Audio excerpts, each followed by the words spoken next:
Let's go ahead and get it started. So, like I mentioned, today we're going to go over some of the cool things that Key Data has implemented in the past week, which is called our Grown and Churn dashboard. And as we continue here, some of the things that we're going to go ahead and cover a little bit, just understanding why and what we were trying to solve with this new platform. We're going to play with the new dashboard and show you some of those core KPIs to explain how the dashboard works, what kind of insights you can get out of it. We're going to navigate through that platform, show you every section, help you a little bit on how to use this specific dashboard. So let's go ahead and get moving and let us introduce you to Grow and Churn. One of the things that we were trying to solve is an easy way to measure the business health of occupancy and revenue through your inventory. A lot of the things that we have heard from you and all of our clients is understanding how fast is your market growing from an inventory standpoint. How fast are you going from an inventory standpoint? A lot of you were just doing this with like extracting data, trying to find out when the properties came in, when the properties left. So that is one of the problems we were have. And what we're trying to solve with this is by monitoring your properties, everything that has been added, as well as everything that has been lost. So we're trying to understand so much your growth as well as your churn. So what problems are we solving with this specific dashboard? Because we noticed that a lot of you were trying to track all of this information very manually, and sometimes that could cause like not consistency. It was difficult, time consuming. We're trying to help you with those problems. Easy to track anything that has been added, lost, and net changes across your portfolios. It was not easy to measure how much of that was it the market? We couldn't see if you were losing units on your own. Is the market seeing similar trends? So there was no direct source growth and churn benchmarks available in the property management industry, and we wanted to provide you with that information, given that we do have the direct source data. Revenue managers also lacked information about how their inventory shifts affect the overall performance. We couldn't make assumptions by looking at your data, but not often it was easy to look at what that change in inventory could really impact your revenue. So we're trying to solve for that as well. And like I mentioned earlier, it is very time consuming. Often enough, we found that our clients were exporting reports from our PMS or your CRM instead of us providing you with that information when we've been tracking it for a while. So what did we need to help you get here? So we have new KPI tracking, is direct source data, eliminating the manual process and ensuring consistent, accurate measurements. Again, being able to benchmark to your competitors, understanding how the industry and you are behaving overall when it comes to your inventory, and that way you can benchmark it to your competitors. There's an analytical from a monthly and an annualized perspective. Again, new KPIs that will provide information about not your short-term changes, but also your long-term changes. So some of the things that I do want to show you, and I'm just going to go ahead and share your new dashboard here. And some of those KPIs that you're going to be seeing throughout the dashboard, as you can see right here. So much as how many units have you added throughout the year, how many units you have lost throughout the year or the last 12 months, how much of that have you grown in a year and how much of that have you lost in a year? Overall, not only understanding what you have done in a year, but also what you have done on a month-by-month basis. You can see right here, monthly growth or monthly churn rate. So some of those KPIs that we're seeing right here are calculated with some different things that we have added. So first, like I said, units added, this is completely based on your in-service and out-of-service dates. So we do count your in-service date from the moment the property was added into your portfolio. Unit loss, we're going to use your out-of-service dates to be able to get that information for you as well. And then we're going to find these net new units, which is your units added minus your units lost. We do have monthly KPIs such as growth rate, which is your units added divided by your units at the start of the month. Churn rate is unit loss divided by units at the start of the month, meaning negative. And then the variance between those two is what is going to be your net growth. So a very great example right here, if you can see in the dashboard itself, if I try to understand how many units you lost and how many units you have added, your monthly or annualized growth will be 2983, and that difference divided by the number of units that we started in the month overall. And if we look at it in this graph, when we look at monthly churn or monthly growth, you can see the variance of how much you're growing overall per month and how much you're losing overall per month as well. And again, we'll go over the annualized KPIs in a moment here.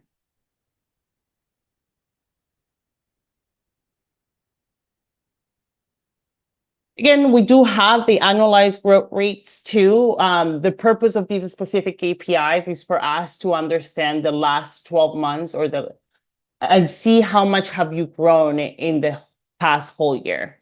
So the annualized growth rate is the number of units added for the last 12 months divided by the units at the start of the same month last year. So pretty much in the dashboard, what we're going to do is look at everything that you have added in the past 12 months. So these 29 units when it comes to annualized growth, and then divided by your total units of that month, but last year. So pretty much this number of units that you have added in the last 12 months divided by the month that we're in, but last year's. Again, what we're trying to understand here is how much have you grown from last year. And we're going to do something similar when it comes to annualized churn rate.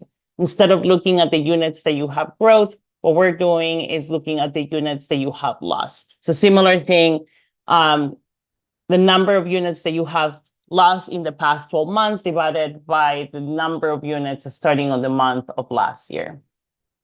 The annualized net growth rate will be the 12 months units that you have added minus the ones that you have lost, again, divided by the number of units that you started on that same month last year.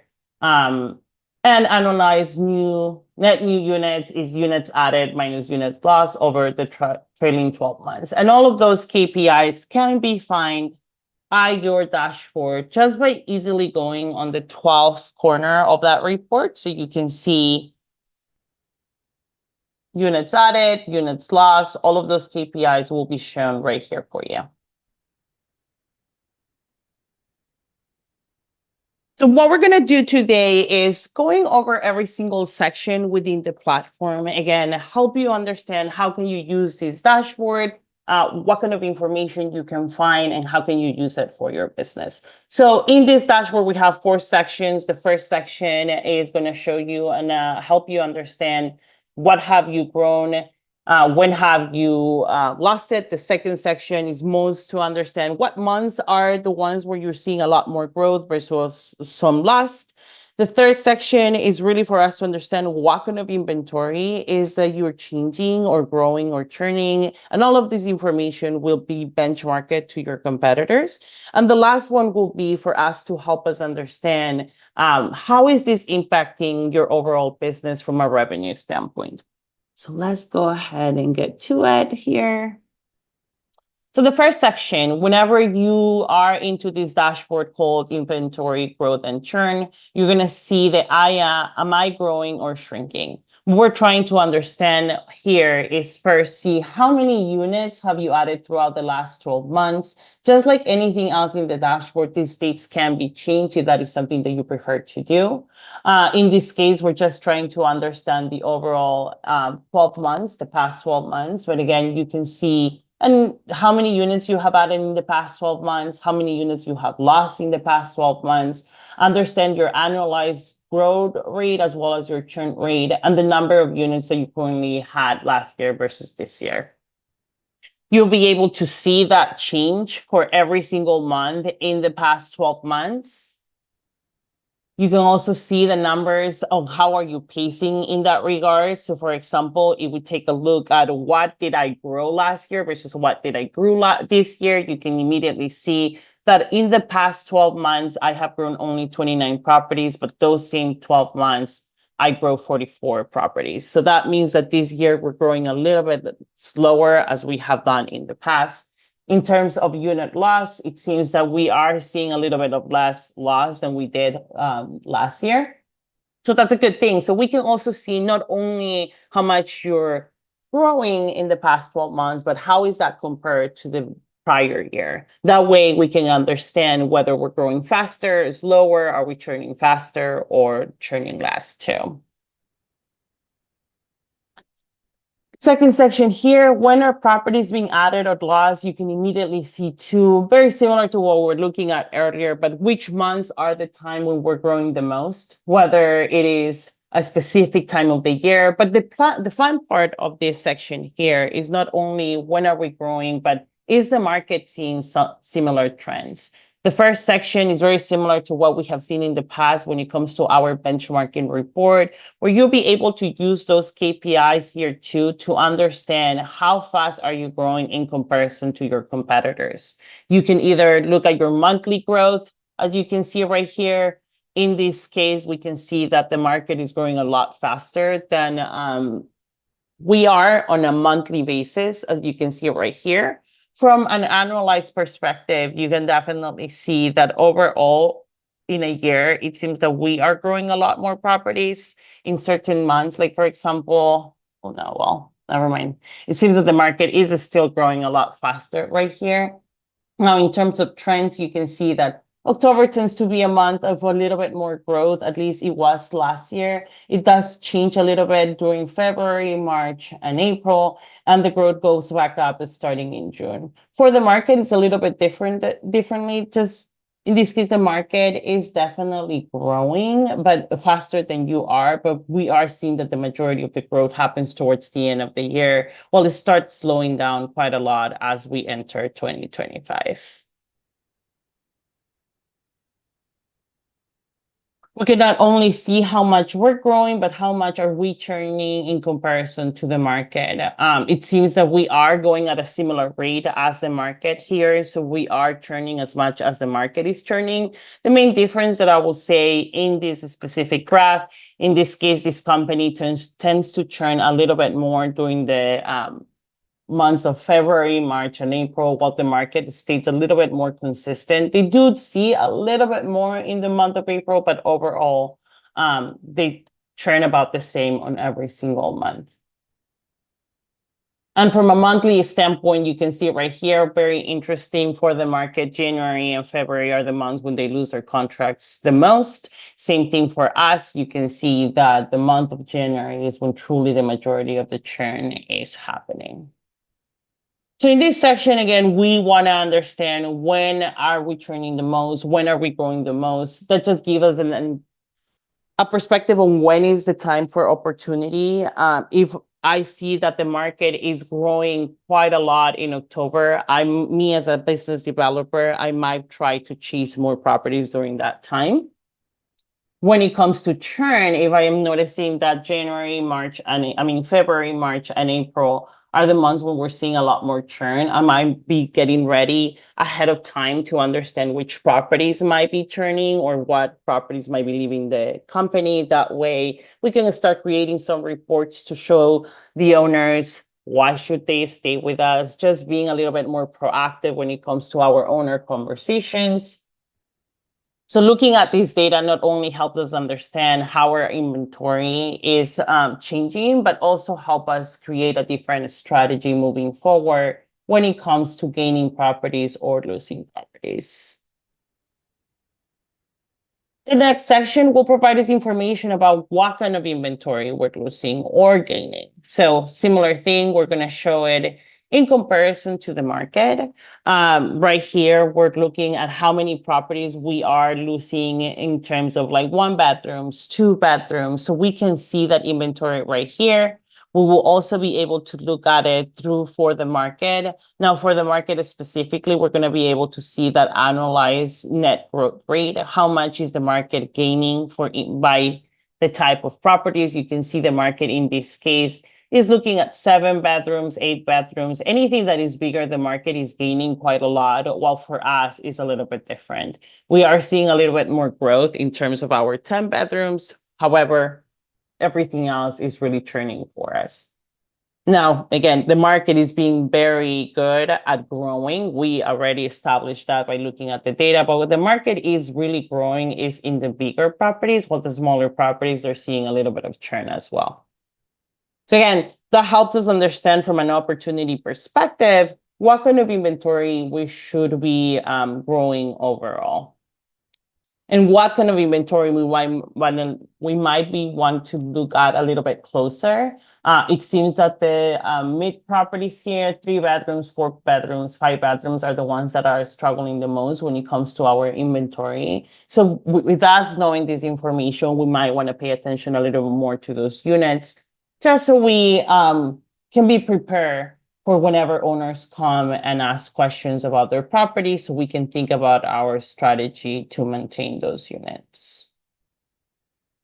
Similar information that you're seeing right here, you can see it on a table where we're going to be able to see how are the properties providing you in terms of revenue, which units are being better for contribution of revenue, how are those pacing year over year. Again, trying to understand whether it's worth letting them go, whether it's worth chasing them even more, depending on the returns that you get by property. Very similar to what we were seeing a little bit earlier. Instead of looking at the bedroom size, we're looking at the type of units. Our condo, houses, townhouses, which ones are the properties that are seeing more growth? As you can see, specifically for us, we are seeing a big change in houses specifically. That is a lot of the inventory that we're losing here, while for the market is seeing a little bit more of the townhouses losses, which it is for us as well as condos. The market, on the other hand, is growing a lot in the apartment and some other type of units. Could it be villas, hotels, things of that nature that we don't yet track. Just like what we did for the bedroom size, we're also doing the same for unit types, trying to understand what is the revenue that comes from those units, how much are they going from a revenue standpoint year over year. And finally, what we do have in the last section here is looking at how this inventory can truly affect your revenue. So we have added some of those KPIs that we normally track in the dashboard, such as how many nights we have available, the number of guest nights that we receive, occupancy, ADR, and all those fun KPIs that we normally use, and put them right against some of those new KPIs to help us understand how is this affecting us overall. So what I can see immediately here is that this year we have lost revenue by 9.5%. Not the losses of revenue is not always due to our strategy in terms of rate or in terms of occupancy, but it can also be immediately related to the amount of units that we're gaining or losing. So you can here see that in this year, this specific company has lost by 9.5% in revenue. We try to understand what was the impact of that loss. I will immediately try to see what have I lost in terms of percentage, and you can see 14.4% of our inventory has been lost year over year. So that can tell me that some of that revenue is definitely related for us when it comes to the loss of our units. earlier, what we noticed is that the properties that we're losing the most is our houses, as you can see right here. Also, we can see that houses are the ones that normally contributes the majority of our revenue within this company. So when I am trying to understand what have I lost and why have I lost this much revenue throughout the year, I can immediately see and say that a lot of it has to do with us having to lose that inventory. Now, in this same report, we can analyze the units that we lost this year. Again, trying to understand the impact of those unit loss as well as a gain. In this case, we did gain 29 units. However, we are not growing as much as we were growing last year. Those 29 units that we grew this year only contribute $1,145,000. However, the impact of losing certain amount of units is an impact of about $8,571,000. So overall, what we have seen in the past is we normally are trying to find through the data information about whether it's occupancy that is affecting our overall revenue, whether it's ADR that is affecting our overall revenue, which it is things that we need to keep looking at. But we can also now see easily how is that the change of our inventory is affecting our business. Although we are in this specific case, although the company is growing quite a lot and we are seeing some contributions from those new units, the impact of losing 83 units with about $8,571,000 makes a much bigger impact of why we're losing this amount of revenue. Again, and when we dive in even more in terms of what are the units, which units are affecting us in this regard, you can see that are the houses that we have lost, well, the market is seeing something different. It's clearly that the market is growing a little bit more in the apartment section. Maybe that is something that we want to consider moving forward, especially knowing that we are losing so much inventory, so much more than the market, and we might want to chase that as we continue. Let's go back to that presentation. Kiara, Steven, do you guys have any questions or anything that you would like to add? I know I went through that very fast, but just want to bring you guys in case you do. No, not from me, Gabby. I think you went through it brilliantly and gave a good understanding of what the dashboards are. I think some of the people on the call might want to know how to access some of that market data stuff that they will see or they won't see on their dashboard. Great question. Thank you so much. Yeah, so whenever you are in your dashboards, if you go to the menu on the left right here, and you click on dashboards, as you go through your templates and you scroll all the way down, you're going to see this dashboard called Inventory, Grown, and Churn. If you click on it, the first things that you are going to see are going to be your own reports. All your data is going to be in blue, or in the cases when you are going to see some market data is going to be on the right side, on the left side of the dashboard. So anything that has the name of your company at the bottom, it will be your data. If it is in blue, it is your data. And then you're going to see the market data on the right side here.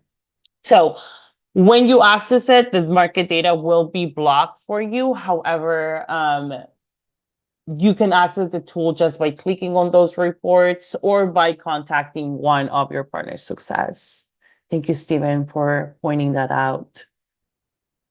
As I said, I definitely went through that fast, but some of the things that we wanted to talk about is how can we use this dashboard to collaborate with your team, right? This is definitely something that everybody should be looking at so much from your property managers. Understand how you're growing and churning is very important for the health of your company.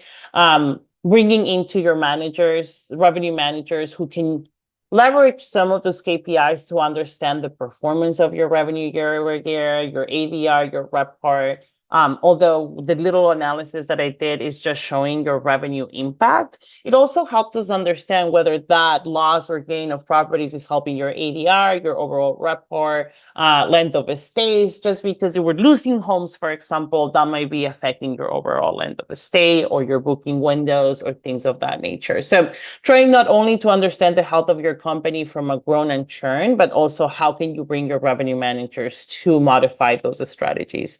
By diagnosing revenue changes and set joint growth strategies and benchmark performance against the market's peers effectively. So again, working as a team to understand that changes in your inventory might help not only from a business development standpoint, but also from a property manager who can speak with your owners as well as your revenue management strategy. Some of the takeaways of this webinar is track growth patterns, see and understand when is your portfolio changing and when is it churning, identify key drivers, understanding which property types or markets fuel performance. So again, just what we look at the dashboard, what units are looking in a better place when it comes to grow and churn, how much of this is impacting your revenue, measure how inventory changes and affect ADR, RevPAR, and revenue, benchmark your performance, compare growth and churn rates against market peers, align teams, bring your property managers as much as your revenue managers together so you guys can share the data and help you with your strategies, and act on any insight that you can find to guide you through retention, acquisition, and forecasting decisions. Thank you very much. I don't know if we have any questions here, which I Yeah, do we have a see. little question, Gabri. An attendee is asking if key data picks up our out of the service dates from the PMS or if they have to manually enter it. And also, he's opening the report and having the default market as always the same. And he wanted to ask if it's possible to set the account to a default market that is the full market they are looking at. Thank you for that question, Kara. In terms of in-service date, we do not get that in-service date from your PMS. In the API. You do not have to add it manually. However, we do add it for you. And it is based on the booking date of the first reservation. So for example, say that you have a property today, it comes on board today, or you added it in your PMS today, and the first reservation is created today for December 1st. The Gabby, in-service date, Gabby, I'll just interject there. I think it was out of service date rather than in Oh, service date. oh, It was sorry, never mind. just Thank key you. data pick up out of service date from our PMS. Sorry about that. Thank you so much, Stephen. Out of service date can be added manually. So if you go to your dashboard, you can definitely do that by just going into your in service and out of service dates here. Click on those units, go into the out of service date, and that can be added manually. We do not get that information from your PMS either. However, if you do not want to do it manually, we will eventually add one for you when we identify that the unit is not active, and it will be 90 days of the last activity on that unit. So again, you have the option to do it manually, or if you prefer for the system to do it, it can be done for you, but it will happen 90 days after the last activity on that unit. In terms of default markets, unfortunately, that is not something that we have worked on yet. However, my recommendation for now will be maybe cloning your dashboard and selecting the units of your preference so that dashboard can default to where you would like it to default. For now, we are not defaulting into all markets just because in a lot of cases, there's so many data that it might make the system a lot slower. So I will recommend if you want a dashboard that defaults into all markets, you can always clone that dashboard and then select all your markets. That way, whenever you come back to the platform, you can find your own dashboard or maybe make it one of your favorites. And that way you can easily go into that dashboard with those default markets. There's another question. Can you look at the size and type of property lost on a month-by-month basis as well as, or is it just generic for across the year? So it does default for across the year. However, if you go into the report here, you can always change this to a month by month. Now, we do not have a specific report that can easily show it month by month. However, I think that's a great idea. So we'll be happy to put that as feedback for our team. But if you want to look at it specifically month, what have you lost on those months, you can easily just change those filters here. Awesome. Any other questions? No other question on the chat. Thank you. Well, you can contact us. Steven and Kira are here for you whenever you need them. If you guys have questions, if you want them to go through the demo of the new dashboard, feel free to contact them at steven.doyle@keydata-dashboard.com or kira.romano@keydata-dashboard.com. Again, I know I went through that very fast, but Kira, Steven, thank you so much for being here with me. It's always a pleasure to see you both, and thanks everybody who was here today with us. We truly appreciate your time and for joining us this afternoon. Thank you very much, Thank you everybody. very much, Gabby. Bye, guys. Bye.